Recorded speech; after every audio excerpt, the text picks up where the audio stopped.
Hello, beautiful friends. Welcome back to 365 Days of Love and Miracles with A Course in Miracles.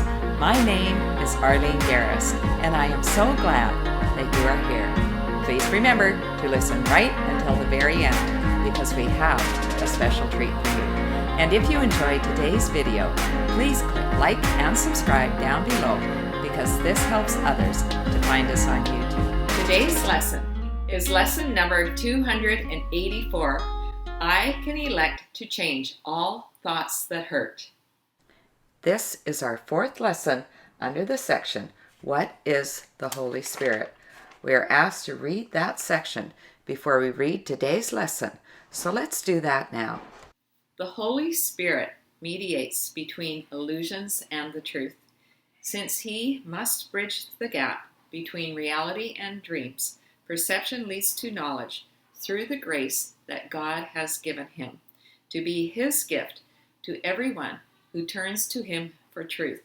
Across the bridge that he provides are dreams all carried to the truth, to be dispelled before the light of knowledge. There are sights and sounds forever laid aside, and where they were perceived before, forgiveness has made possible perception's tranquil end. The Holy Spirit is the bridge that takes us from fear of pain and loss and grief and sorrow to the place of love, peace, and acceptance. Won't you ask the Holy Spirit to help you go there? He will take your hand and he will surely bring you home. Let's take a look at lesson 284. This lesson takes us back to what we've covered in lesson number 281. I can be hurt by nothing but my thoughts. What this reminds us of is that we are responsible for what goes on in our minds and thus by what we see out there in the world. When we take responsibility to change how we see things. Let's read today's lesson. I can elect to change all thoughts that hurt. Loss is not loss when properly perceived. Pain is impossible. There is no grief with any cause at all. And suffering of any kind is nothing but a dream. This is the truth. At first to be but said, and then repeated many times, and next to be considered as partly true, with many reservations, then to be considered seriously, more and more, and finally accepted as the truth. I can elect to change all thoughts that hurt, and I would go beyond these words today and past all reservations and arrive at full acceptance of the truth in them. In other words, I can elect to change. Number 1, the way I see loss. Loss is not loss when properly perceived. If I see it through the eyes of love, then it becomes something very different. Remember, we only feel loss when we are attached to the things of this world. If we are truly living in spirit, we don't experience loss. Secondly, pain is impossible. I'm not saying that these are easy ideas to accept because, of course, we have all experienced pain in our physical bodies. But the more that we are living in the Spirit, in the truth of love, joy, and happiness, the less we are going to feel either emotional or physical pain. 3, there is no grief with any cause at all. This really goes back to number 1. Loss is not loss when properly perceived. If we don't experience loss, we're not going to experience grief. We want to learn how to hold the world loosely, to accept that all of our bodies will eventually pass away and we will live on forever in spirit, and so will our loved ones. So no one ever really leaves us. And that does take the sting out of death and certainly take a lot of our grief away from us. And fourth, suffering of any kind is nothing but a dream. Remember, this world is all illusion. The things that we think we are experiencing in this world are really nothing but a dream. And the same thing is true of such thing as loss, pain, suffering, and death. It's all an illusion. All that is true is the love, joy, and peace that we experience when we are truly living in the oneness of our Creator.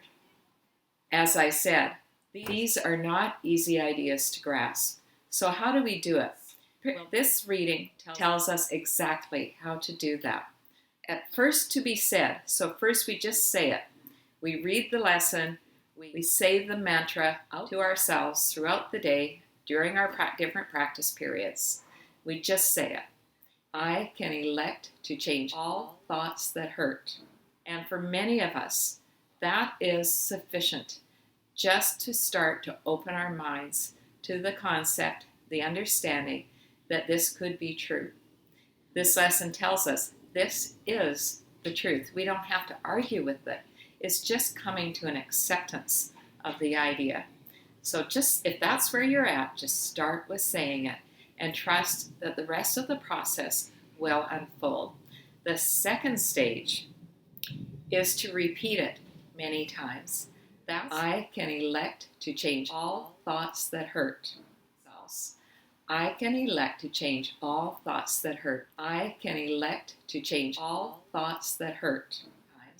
That's why we want to have our morning and evening practice periods as well as our hourly practice periods. Because when we repeat this to ourselves over and over and over again, especially when we come upon difficulty, it becomes cemented in our consciousness and becomes more and more a part of who we are. Step 3 is to be accepted as partly true. So we may only be at the stage where we are able to open our minds to the idea that just maybe it's true, or maybe it's partly true, but we're not all in. We're only partly there. And that's perfectly fine too. Remember, it's all a process. That's why we study this course over and over and over again. And I hope that you will embrace it and want to study it for the rest of your life. Because with practice, we get to go to the fourth stage, where we consider it seriously more and more. We are pondering these ideas often throughout the day, not just during our practice periods, but the moments in between as well. As we're going about our day, we just pause and consider these ideas. I can elect to change all thoughts that hurt. This is especially important if we come up against what the Course calls temptation, where we are tempted to fall back into our old way of thinking, where we are judging and taking this hurt upon ourselves. I can elect to change all thoughts that hurt. These ideas will just start to pop into our mind more and more often. And with doing that, we can literally change the channel from the channel where we're all upset to a place where we have acceptance, peace, and joy. And the final stage, the fifth stage, is where we finally accept it as truth, where we know within the core of our being that the words that are spoken here in A Course in Miracles are 100% true for us. We don't need to argue about it anymore. We spend less and less time in that place where we're getting upset about silly little things, and we can just accept these words as true for us. If you would like to close your eyes, I'll read today's prayer. Father, what you have given cannot hurt, so grief and pain must be impossible. Let me not fail to trust in you today, accepting but the joyous as your gifts, accepting but the joyous as your truth.